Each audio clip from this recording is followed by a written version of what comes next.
Mesdames et messieurs, merci de nous suivre sur la télévision nationale. Bienvenue dans cette édition d'information. Voici les titres. À la une, encore une autre bonne nouvelle pour la Guinée. Le pays vient de bénéficier d'un accord de prêt de plus de 70 millions de dollars américains. La signature a eu lieu à Washington avec la mission guinéenne conduite par le ministre de l'économie et des finances. C'est un coup dur pour la filière coton de Cancan. 4000 balles d'or blanc sont affectées suite à de fortes pluies ces derniers temps. Inquiètes, les autorités guinéennes s'activent pour limiter les dégâts et les traitements sont en cours par les experts. Un sport tenu hier à Conakry de la première édition du tournoi de patinage à roulettes doté du trophée du chef de l'État professeur Alpha Condé. La compétition a regroupé 5 clubs de Conakry et 2 de l'intérieur du pays.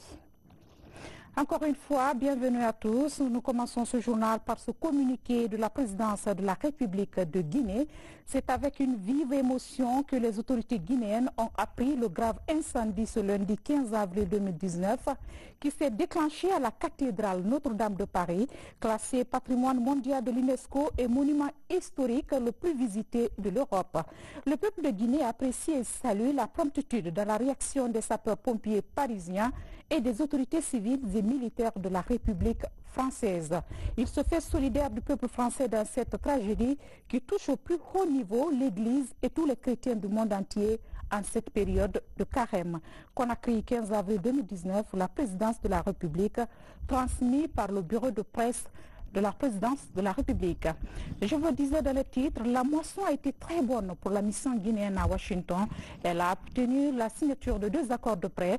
La première porte sur la construction d'un centre d'excellence en Guinée pour 10 millions de dollars et la seconde enveloppe servira à soutenir l'agriculture familiale pour un montant de 62 millions de dollars. Mamadi Gastama, compte rendu. La formation des enseignants du supérieur au cœur des préoccupations du gouvernement guinéen. À travers cette première signature de prêt, le groupe de la Banque mondiale réaffirme une nouvelle fois son engagement pour la construction d'un centre d'excellence en Guinée. L'enveloppe financière qui s'élève à 10 millions de dollars devrait contribuer à améliorer la qualité de la formation postdoctorale dans certaines universités du pays. Avec le fonds de l'OPEP pour le développement international, c'est un montant de 70 millions de dollars qui vient d'être mis à la disposition de la Guinée pour soutenir l'agriculture familiale. Il est le fruit d'un cofinancement de la BADEA, de l'OFID et du FIDA. La Guinée est l'un des pays qui ont été identifiés dans ce cadre-là afin qu'on crée véritablement des moyens et des outils pour rendre certains centres déjà identifiés comme des centres d'excellence en matière d'éducation. Le second accord qu'on a signé aujourd'hui concerne un accord portant sur l'assistance à l'agriculture familiale et à sa résilience et aussi au marché. C'est un prêt qui va surtout assister la paysannerie dans 2 régions naturelles, à savoir la Haute-Guinée et la Moyenne-Guinée. La Banque centrale se félicite de ses entrées de caisse et estime que cela va contribuer à la stabilisation de la monnaie guinéenne. C'est bien, naturellement, pour la Banque centrale parce que toutes ces entrées de fonds se font en devises et sont, disons, enregistrées au niveau des comptes de la Banque centrale de la République de Guinée qui, autant que faire se peut et progressivement, met la contre-valeur en francs guinéens à la disposition du budget de l'État. Donc, ça conforte notre budget en devises, nos réserves de change et ça nous donne plus de possibilités de pouvoir défendre la stabilité de la monnaie guinéenne, le franc guinéen, par rapport aux principales devises. Ces différentes signatures de conventions de prêt en faveur de la Guinée dénotent de l'engagement des partenaires à accompagner la Guinée dans son élan de développement économique et social. Actualité politique à présent, reprise ce matin des travaux du comité de suivi de l'accord politique au ministère de l'administration du territoire. Une seule question était à l'ordre du jour, la remise aux parties prenantes du rapport portant sur le fichier électoral biométrique ASENI, une initiative saluée par les acteurs impliqués dans ce processus. Compte rendu, Mohamed Lamine Camara. Après 8 mois de suspension, les acteurs politiques reviennent à la table des négociations au compte de la 26e session du comité de suivi. Ce lundi, les discussions ont porté sur la question de l'audit du fichier électoral biométrique. Le comité de suivi de l'accord politique, soucieux de la crédibilité et de la transparence du document, met quelques copies du fichier assaini à la disposition des différents blocs politiques. Je dégage d'abord l'avis préliminaire des auditeurs qui pensent que notre fichier est bon, il remplit les conditions et standards internationaux, mais il peut être amélioré. À plusieurs niveaux, il peut être amélioré. Ça veut dire qu'il a quelques défauts inhérents à tout fichier, mais il peut être amélioré. Et c'est ce que nous devons faire. Surtout, il s'agit d'avoir le consensus de tous les acteurs majeurs de notre pays pour que nous ayons un fichier finalement qui ne soit plus contesté ni qu'il n'y ait plus de doute autour. Les acteurs politiques ont demandé à ce que le fichier soit audité. C'est ce qu'ils veulent. Que le travail se fasse à la CENI sur la base d'un document consensuel. En tout cas, techniquement, ils sont d'accord que l'audit est bon. Quand ils seront d'accord, quand ils vont se prononcer là-dessus, eh bien, à César, nous rendrons ce qui lui appartient. C'est-à-dire que la CENI est l'institution qui doit utiliser, n'est-ce pas, ce fichier et auditer. Ça, c'est la CENI. Au cours des échanges, les acteurs politiques ont par ailleurs salué la reprise des travaux du comité de suivi de l'accord. En dépit de quelques réserves émises sur le retard accusé dans l'obtention du rapport de l'audit du fichier, ils soutiennent tout de même la démarche du comité de suivi. Un rapport, quel que soit son contenu, doit être présenté aux commanditaires, débattu pour que ça soit en fin de compte validé et nous donnerons des directives claires basées sur ces recommandations, basées sur le résultat des débats à la CENI pour pouvoir implémenter, pour pouvoir paramétrer toutes ces recommandations de nos experts. Il a été décidé que pour aujourd'hui, que nous recevions ce rapport et que nous nous donnions un temps d'examen avec toutes les autres parties prenantes pour que la semaine prochaine, en début de semaine prochaine, on puisse se retrouver pour que la CENI nous fasse une présentation et que les avis des différentes parties prenantes soient partagés afin qu'on s'accorde vraiment sur les recommandations faites par la mission d'audit. Les débats de cette 26e journée prouvent à suffisance que l'idéal démocratique découle du dialogue et de la concertation permanente. Et puis, le grand oral du ministre de l'Enseignement technique, de la formation professionnelle et de l'emploi devant un parterre de journalistes, Lansana Komara a égrené les acquis du secteur sous la Troisième République. De la construction des infrastructures scolaires, en passant par la question d'employabilité, jusqu'à la diversification de l'offre de formation, tout a été passé en revue. Moussa Komara revient sur les grandes lignes de ce point de presse gouvernemental. Suivez. C'est un exercice hebdomadaire des ministres du gouvernement Kassouri. Face aux journalistes, le ministre de l'Enseignement technique, de la formation professionnelle, de l'emploi et du travail brandit les changements intervenus dans le secteur depuis 2010. La construction de 6 écoles régionales des arts et métiers à Koya, Dabola, Boké, Labé, Sigiri et Zérékoré, l'équipement ou la rénovation de plusieurs écoles techniques en souffrance et la diversification de l'offre de formation sont esquissés. À l'avènement du professeur Alpha Condé, bien d'innovation et de réalisation ont été opérés pour un meilleur fonctionnement de cet important secteur de développement du pays, ce qui a permis au dispositif de formation de l'enseignement technique, de la formation professionnelle, de l'emploi et du travail de compter aujourd'hui 176 institutions de formation reparties entre le public, 57, et le privé, 119, et qui développent 70 filières dans 46 corps de métiers pour les secteurs primaires, secondaires et tertiaires pour un effectif de 38 047 en 2017. De nos jours, cet effectif est de l'ordre de 50 000 apprenants. De 2010 à nos jours, d'énormes défis ont été relevés dans le secteur de l'emploi, du travail et de la formation professionnelle. Selon les chiffres officiels, 825 employés sont immatriculés à la Caisse nationale de sécurité sociale et 11 878 sont enregistrés.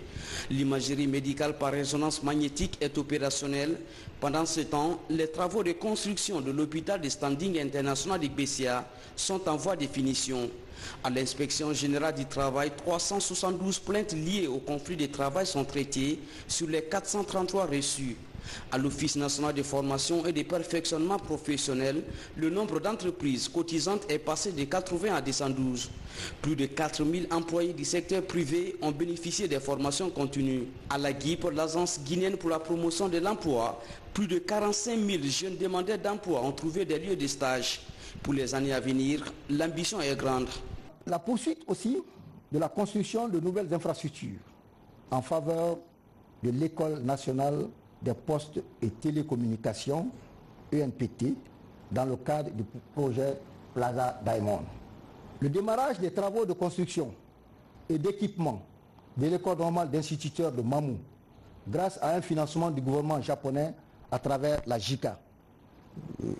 La JICA, c'est une institution de financement du Japon qui s'implique beaucoup aux côtés du gouvernement guinéen et qui nous a aidés aujourd'hui à obtenir ce bijou qui est en train de se construire à Mamou, ce qui vient compléter ici le nombre des ENI.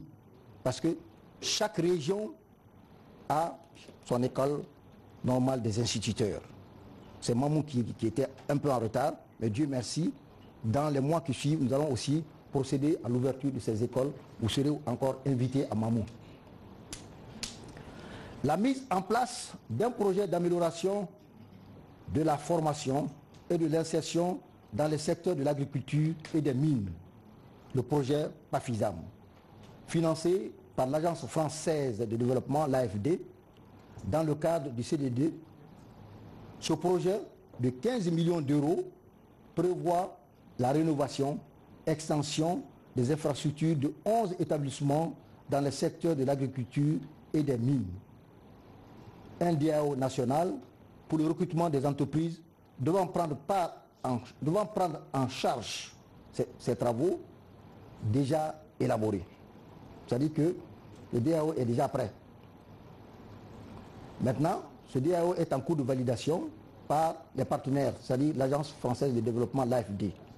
Et les établissements bénéficiaires sont, vous avez les l'ENAE de Koba, de Tolo, de Macenta, les CFP de Beila, Fria, Bokeh, Matoto, il y a l'ENAM, que vous connaissez tous, le CEPERTAM, le CFPP de Macenta et l'AMPET de Matoto. Dans ces 11 institutions ciblées, je dis bien ciblées par le projet, il est envisagé l'installation d'équipements scolaires. L'objectif étant de faire de ces secteurs longtemps restés le parent pauvre un véritable levier de lutte contre le chômage en Guinée. Intégration africaine vers la création d'un atlas linguistique pour l'Afrique. Un comité technique est créé pour son élaboration. Il s'agit pour ce comité de tracer la situation des langues africaines pour non seulement faciliter l'intégration entre les pays, mais aussi promouvoir les identités culturelles et la cohésion sociale. Des précisions avec Guillaume Kaba. La promotion des identités culturelles se poursuit à l'Académie africaine de langue à Calan. À Conakry, l'institution spécialisée de l'Union africaine agit pour une Afrique pacifique, prospère et intégrée. Ce combat commun passe par l'utilisation des langues africaines en tant que facteur d'intégration et de solidarité.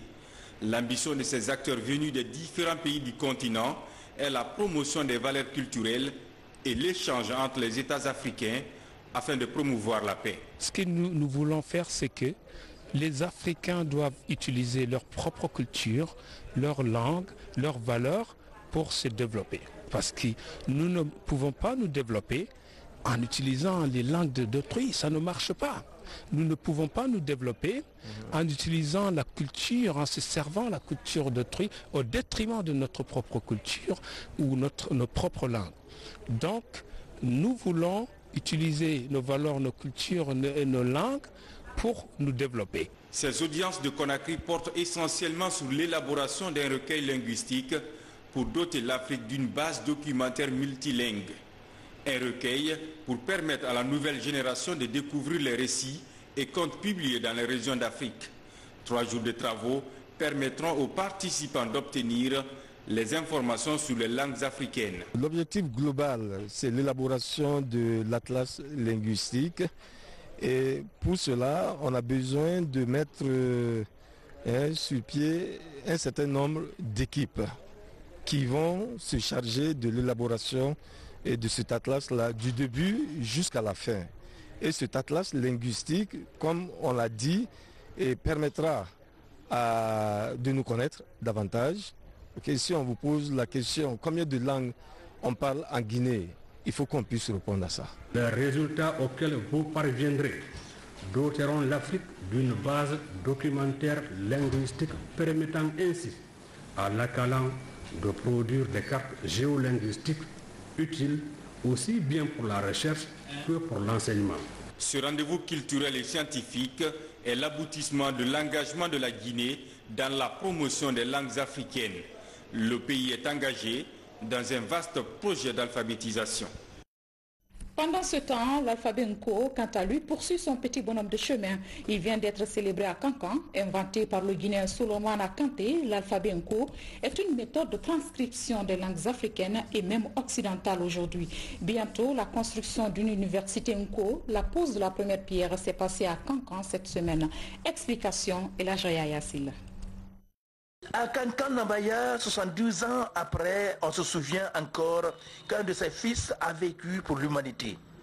Suleiman Kanté est celui qui invente en 1949 l'alphabet Nko pour transcrire en langue nationale toutes les autres langues étrangères, notamment le français, l'anglais et l'arabe. 70 ans après, la vulgarisation de cet alphabet Nko se poursuit en Guinée et ailleurs dans le monde. L'Nko est considéré comme le moyen de communication de l'espace socio-culturel du Manding.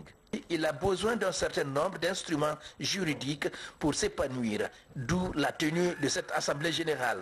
Nous sommes très contents aussi que cette fois-ci, c'est le lancement de la création d'une fondation au nom de le frère Kramo Suleiman Kanté pour pouvoir mobiliser les fonds nécessaires devant nous permettre de contribuer au développement structuré et organisé de cet alphabet.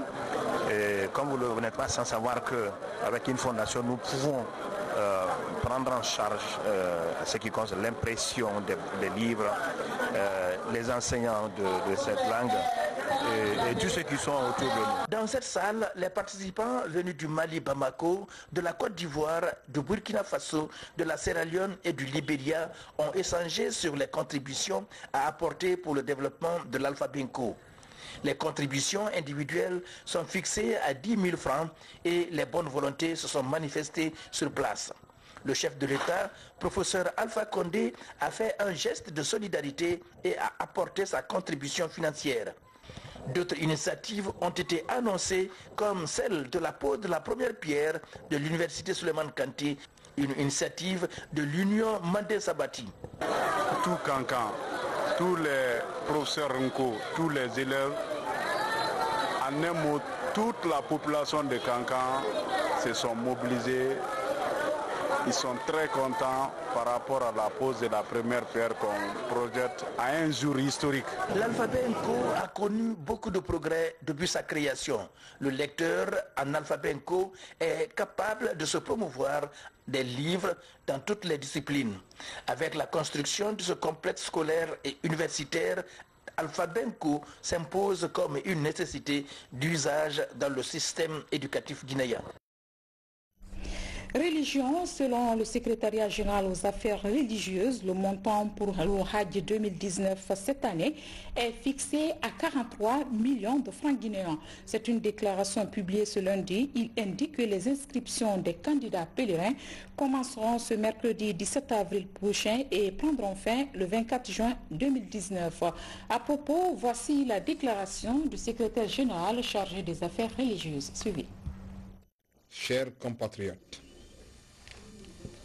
dans le cadre des préparatifs du pèlerinage 2019, au lieu saint de l'islam, le gouvernement à travers le secrétariat général des affaires religieuses, a le plaisir d'informer l'ensemble de la communauté musulmane de Guinée en général et les candidats pèlerins en particulier que le tarif de Hajj 2019 est fixé à 43 millions de francs guinéens. Conformément à l'exigence des autorités saoudiennes, les personnes ayant déjà effectué le pèlerinage dans les 5 dernières années et désireuses de faire le Hajj 2019 sont soumises à un coût additionnel équivalent à 2000 rials saoudiennes, soit 5 140 000 francs guinéens. Par ailleurs, le secrétariat général des affaires religieuses informe les candidats au pèlerinage que les inscriptions débuteront le mercredi 17 avril 2019 et prendront fin le 24 juin 2019 inclusivement. Dans cette ferme. Initiative présidentielle dans le secteur de l'élevage. En Zéro Corée, un jeune s'est illustré dans l'élevage des porcs importés de la Côte d'Ivoire. À ce jour, sur 4 porcs importés, Pema Koivogi compte dans sa ferme 161 de race pure. Immersion dans cette ferme avec Ibrahim Keïta du bureau de presse de la présidence de la République. Dans le cadre de la mise en œuvre de sa politique de bien-être du Guinéen, le président de la République, le professeur Alpha Condé, a initié plusieurs projets et programmes allant dans le sens du développement socio-économique du pays. Parmi ces initiatives présidentielles figure la porciculture. Dans ce programme, 445 porcs de race Landref sont importés de la Côte d'Ivoire. Il s'agit de 80 viras ou mâles et 365 truies ou femelles. Fruit de l'école guinéenne, Pema Koivogi est sociologue de formation. Dans le cadre de cette initiative présidentielle, ce jeune Guinéen a reçu 4 porcs importés de race Landref qui sont venus s'ajouter à la race Korogo qu'il possédait en 2016. Aujourd'hui, il se dit fier de ce geste du président de la République, professeur Alpha Condé, parce qu'il compte 161 porcs de race pure et 220 issus du métissage. Au début, avec 6 têtes que j'avais eues avec mes parents, et si l'initiative présidentielle est venue aujourd'hui en guise d'appui, et je me retrouve aujourd'hui à 325 têtes, et ça, je rends vraiment grâce à Dieu, et je remercie encore Monsieur le Président de la République pour qu'il continue toujours à nous aider dans ce sens. Parce que seul, je ne pourrais pas m'en sortir. A précisé qu'au compte de cette initiative présidentielle, la Guinée forestière a bénéficié de 445 porcs importés. La race qui était avec nous avant ne se limitait que trop à 8-9. Mais maintenant, les races importées que le président nous a données peut mettre jusqu'à 15 à 17 petits par portée. Donc à travers ça, nous sommes vraiment satisfaits aujourd'hui parce que le nombre qu'on avait avant a doublé. Et le facteur de consanguinité qui était là a beaucoup baissé parce que on a maintenant des races pures qui évoluent avec nous. Avec ces porcs importés, la région compte aujourd'hui plus de 3000 porcs importés de race pure et plus de 5000 métissés. Comme pour dire, merci au chef de l'État pour cette initiative. C'est une désolation pour les producteurs de coton à Cancan. Le secteur vient de subir une grande perte. 4000 de leurs blancs sont affectés suite à de fortes pluies enregistrées ces derniers jours. Pour faire face à la situation, les autorités ont fait appel à une expertise malienne. Sur les 300 balles déjà traitées, 70% sont récupérées. De quoi? Guerre d'espoir, Ousmane Ba. Ce coton était prêt à l'exportation. Malheureusement, les 4 tas qui totalisent 4000 balles sont touchés par la pluie. Un désastre pour cette usine qui vient juste d'en finir avec des mouvements de revendication. La ministre en charge du secteur est sur le site pour faire le constat. La pluie et aussi le problème de transport, parce que le coton c'est différent des autres matières. Quand vous prenez un camion de 40 tonnes, pour le transporteur, il se dit je perds parce que nous ne prenons pas en volume, c'est au poids. Donc vous prenez un camion de 40 tonnes, vous avez à peine 25 tonnes de coton. Il n'est pas tellement lourd. Donc ce problème se pose, mais nous allons voir comment le résoudre pour que désormais les nouvelles balles, rien ne reste ici et ces anciens mouillés vont être expertisés pour sortir une importante partie vendable. Comme piste de solution, les autorités ont sollicité une expertise malienne. Sur les 300 balles déjà traitées, 70% du produit sont récupérés. L'équipe appelée à la rescousse se donne 25 à 30 jours pour le traitement des 4000 balles. Des fibres dégradées au niveau de la balle. Et cette quantité, lorsque je l'évalue, je mets le pourcentage sur la balle. Par exemple, cette balle que vous avez devant vous ici, vous avez 30% de fibres avariées qui sont au niveau de cette balle-là. Qu'est-ce que cela veut dire? Ça veut dire que les 70% de la fibre au niveau de cette balle sont récupérables. Et parfois, je tire la soie. Parce que la fibre, même pour que la fibre soit commercialisable, hein, et qu'elle soit vraiment, qu'elle ait un prix sur le marché international, il y a d'abord la classe. Donc la classe, ça c'est la qualité. Et il y a un autre facteur qui est très important, c'est la longueur. La longueur, nous déterminons la longueur en général. Donc cette fibre-là, je constate que par exemple cette balle qui a 30% de fibres avariées, si les 70% des fibres sont récupérées, en tout cas la longueur n'est pas du tout affectée. Cette visite a aussi été une occasion pour la ministre de l'Agriculture de s'entretenir avec les travailleurs de l'usine. Ici, Mariam Kamara prône la cohésion au sein de la structure suite aux altercations intervenues entre les employés et l'ancien directeur de l'unité industrielle. La ministre a réitéré le soutien du gouvernement à la production et à la valorisation du coton guinéen. Sur le littoral à Fort Moria, dans Fort Caria, lancement de l'opération de recensement des enfants de moins de 5 ans, elle consiste à identifier le statut vaccinal de tous les enfants contre la rougeole. C'est une stratégie qui va permettre de donner la dose normale, surtout à ceux qui échappent souvent aux différentes campagnes de vaccination. La campagne s'étendra également sur toute l'étendue du territoire national. Sam Maraton signe ce reportage.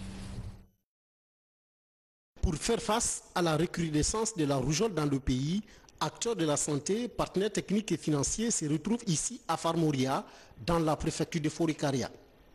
Dans cette localité de 34 822 habitants, les acteurs engagés dans la lutte contre cette maladie lancent l'opération de dénombrement des enfants de 0 à 5 ans. Cette nouvelle approche consiste à connaître le statut vaccinal de tous les enfants en vue de compléter la dose de ceux qui échappent souvent aux différentes campagnes de vaccination. Nous voulons connaître exactement le nombre d'enfants qui existent dans chaque ménage en Guinée de moins de 5 ans. Après, en même temps, nous allons déterminer quels sont les enfants qui ont été vaccinés contre la rougeole et ceux qui n'ont pas reçu leur dose de rougeole. Donc une fois que nous le saurons, nous allons informatiser ces données et déterminer le nombre d'enfants incomplètement vaccinés par localité afin d'initier la campagne proprement dite de vaccination de rattrapage de tous les enfants qui n'ont pas encore reçu leur dose de vaccin rougeole. Avec l'appui des partenaires techniques et financiers, ils vont durant 8 jours sillonner les 17 districts de 7 sous-préfectures. En plus du statut vaccinal des enfants, toutes les coordonnées des parents seront également recueillies et logées dans un logiciel. Depuis 2017, la Guinée a déclaré une épidémie de rougeole. Mais cette flambée persiste au niveau de la plupart de nos préfectures. Nous nous sommes dit qu'en tant qu'acteurs, il faudrait qu'on se mobilise comme un seul homme pour essayer de faire augmenter les couvertures vaccinales en Guinée. Nous invitons donc la population de Fort-Caria et particulièrement de Fort Moria à appuyer des actions de santé. Sans cette participation communautaire, nous n'avons aucune chance de réussir dans nos activités de santé. La santé n'est pas seulement l'acte médical. La santé est un vaste domaine où tout le monde doit intervenir.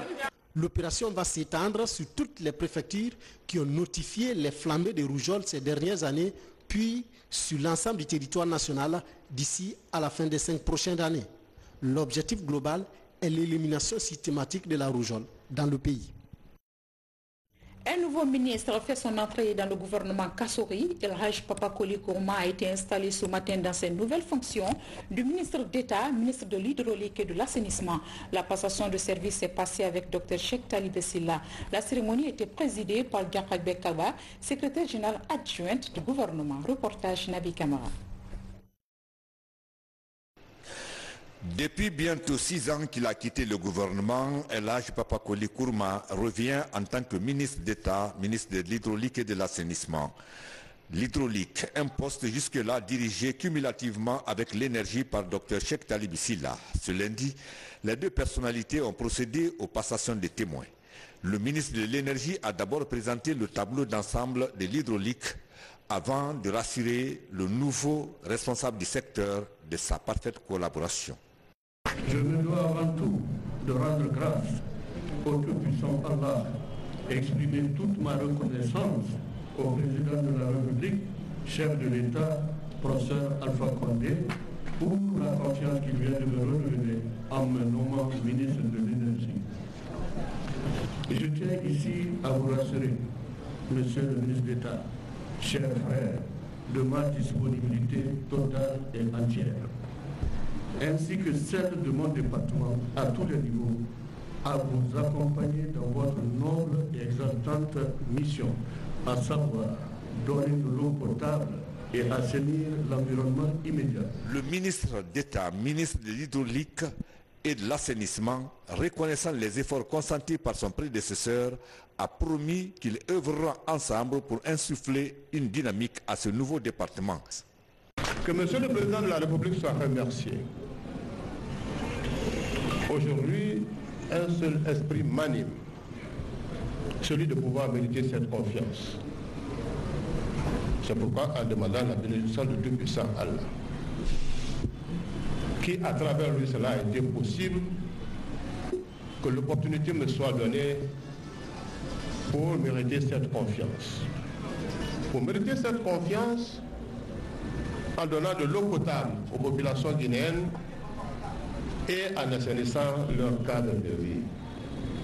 Le secrétaire général adjoint du gouvernement qui a présidé la cérémonie a félicité les deux ministres, Dr Cheikh Talibé Silla et El Hadj Papakoli Kourma, avant d'annoncer l'entrée en fonction également du nouveau secrétaire général du ministère de l'Hydraulique et de l'Assainissement, M. Mamadou Yulde Diallo, jusque-là directeur général de la Société des eaux de Guinée. Trouver une solution durable aux envahissements des chaussées par les marchands et améliorer la fluidité de la circulation, le ministre des Travaux publics opte pour la pose des murets dans les marchés de Conakry. L'opération est en cours. Désormais, les blocs de béton séparent les espaces de commerce de la chaussée. Ousmane Toumane Kamara, Ousmane Ouatsissi. Parallèlement aux opérations de couverture des caniveaux, le ministère des Travaux publics mène également la pose des murets dans les marchés de la capitale. Ce sont des blocs de béton préfabriqués qui pèsent par unité 1000 kg. Quand nous les posons, nous avons un système de scellage sous-sol qu'on ne peut pas déplacer les murets si ce n'est pas avec la même équipe.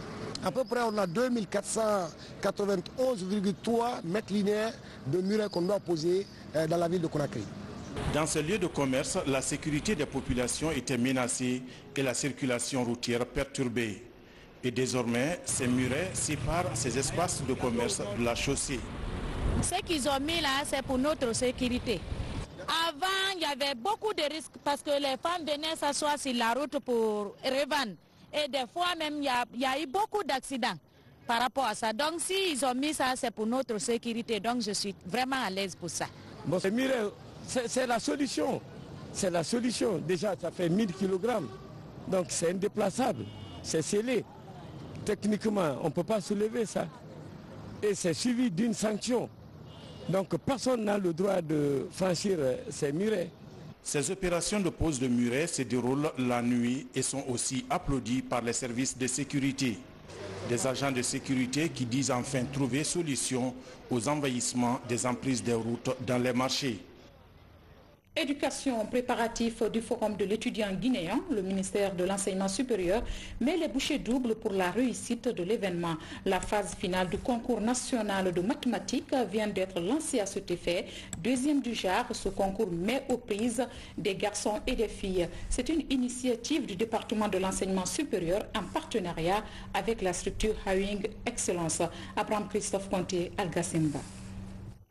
C'est parti pour la deuxième édition du concours national de mathématiques. Il vise à créer l'émulation entre les étudiants et élèves à l'échelle nationale, précisément dans le profil sciences mathématiques. Ici, à l'université Mahatma Gandhi, plus de 100 élèves et étudiants venus des différentes institutions d'enseignement public et privé participent à la compétition. Pour encourager le mérite, il faut s'aimer les récompenses. Alors, en semant les récompenses, le ministère de l'Enseignement supérieur, à travers le FEG, le Forum de l'étudiant guinéen, a estimé qu'il faut encourager les jeunes lycéens et étudiants afin qu'ils s'adonnent aux mathématiques. Et dans le cadre du Forum de l'étudiant guinéen, nous organisons chaque année ce type de concours pour justement créer des vocations, puis faire bien connaître cette discipline et démystifier la discipline aussi. Outre son caractère compétitif, cette émulation cherche à créer un espace d'échange entre les professionnels de l'enseignement et les apprenants. Pour ces compétiteurs, ce concours est une aubaine pour faire valoir leurs performances et inciter les apprenants à oser s'aventurer dans l'apprentissage des sciences mathématiques. Ce concours me permet un peu de m'évaluer moi-même, de connaître mes capacités. Le fait, ce n'est pas de remporter ou de gagner ce concours, mais c'est de savoir un peu de quoi est-ce que je suis capable, de connaître mon niveau, d'être en compétition avec moi-même. Au moment où le marché de l'emploi devient de plus en plus concurrentiel, le ministère de l'Enseignement supérieur et de la Recherche scientifique met un accent particulier sur la compétitivité pour mieux détecter le talent des jeunes apprenants en Guinée. Et puis l'Union régionale des travailleurs de Conakry vient de tenir son congrès électif. Désormais, le nouveau bureau est composé de 19 membres élus. La cérémonie s'est déroulée en présence des délégués de la CNTG. Bernard Tonguino nous en dit plus. Voici les nouveaux membres du bureau de l'Union régionale des travailleurs de Conakry. Des membres élus au cours du congrès électif tenu ce lundi à la Bourse du Travail. Très bientôt, ce seraient les élections sociales. Et les élections sociales veut dire que nous voulons connaître la représentativité de toutes les centrales au niveau du pays. Les élections passées, nous étions de l'avant, mais cette fois-ci encore, il faudra que nous méritons. Donc c'est ce qui fait que nous serons là à cheval pour la syndicalisation. C'est ça notre priorité. Cette structure syndicale est l'un des démembrements de la CNTG, Confédération nationale des travailleurs de Guinée. Elle entend redoubler d'ardeur pour mieux défendre l'intérêt des travailleurs. Pour ce faire, la structure bénéficie du soutien de sa tutelle. Nos structures sont horizontales et verticales. Vous allez voir, vous avez vu dans la salle, il y avait des représentants de l'union locale, c'est-à-dire des 5 communes de Conakry qui constituent l'union locale. Ces unions locales, ce sont eux qui doivent se rassembler et pour élire le bureau de l'union régionale. Ça veut dire que l'union régionale est la croix de transmission entre l'union locale et l'union régionale au niveau du secrétariat exécutif. Le congrès électif de l'Union régionale des travailleurs se tient dans un contexte de préparatifs de la fête du 1er mai, fête internationale du travail. Une journée que les confédérations syndicales comptent célébrer cette année au stade du 28 septembre. On en vient à l'actualité sportive à présent, tenue hier de la première édition du tournoi de patinage à roulettes, doté du trophée du chef de l'État, professeur Alpha Condé. La compétition a regroupé 5 clubs de Conakry et 2 de l'intérieur. C'est une action de la Fédération guinéenne de patinage à roulettes. Reportage Abdoulaye Diallo. Cette première édition de la Coupe nationale, dotée du trophée du chef de l'État, professeur Alpha Condé, a mobilisé plusieurs patineurs issus de 7 clubs, dont 2 de l'intérieur du pays. Cette présente édition est un signal aux autres fédérations à emboîter le pas. Je ne saurais terminer sans dire aux patineurs de dominer la compétition par le fair play. Cette coupe nationale va être une coupe nationale très dure entre ces athlètes parce qu'il y a d'autres qui sont venus de l'intérieur du pays et c'est les meilleurs que nous allons retenir. Il y aura bien entendu les demi-finales qui vont se jouer et la finale sera programmée en commun accord avec le ministère en charge des sports qui accompagne toutes les disciplines nationales sportives. Ces patineurs ont enthousiasmé le public sportif à travers des démonstrations en patinage artistique, des compétitions en speed slalom, chaise longue et jump. L'association Ma Pierre à l'édifice a offert un lot d'équipements à cette jeune fédération. Ces patineurs décident d'être les futurs champions du trophée du chef de l'État. Donc en tant que sportif confirmé, j'ai le plaisir de venir regarder et c'est pourquoi j'en ai appelé à toutes les compétences de ma fédération et de mes athlètes de venir observer, de venir regarder le sérieux que met cette discipline sportive. Super, j'avais jamais vu une compétition sur le plan national sur le patin. Ça c'est une découverte pour moi, vraiment c'est bien, j'ai aimé, j'adore bien. Et je pense que la fédération doit travailler pour développer plus cette discipline parce que vraiment elle est noble. Au terme de la compétition, l'association des jeunes rouleurs de Guinée occupe la première place, suivie du club rouleur de Guinée pour les demi-finales prévues le 30 avril. À rappeler que l'équipe nationale de patinage est attendue au mois de juin prochain à Barcelone pour la Coupe du Monde.